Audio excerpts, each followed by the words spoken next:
Let me show you how to upload HD videos on TikTok.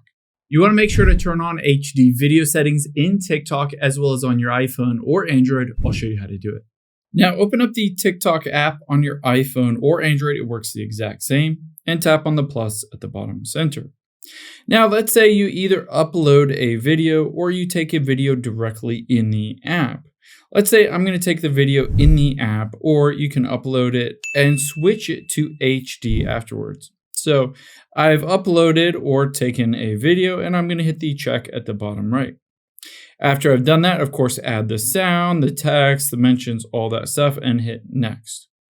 Now, right before you post it, you can always add HD version of it by tapping on more options at the very bottom.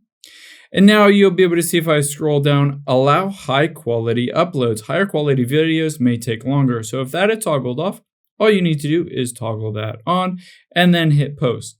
Now keep in mind, you might also want to go into the settings app of your phone, scroll down, tap on camera, and then tap on record video because it will be limited by the quality on here. So if you have 720, it will be limited to uploading 720. So I would recommend bumping it all the way up to 4K if that's possible.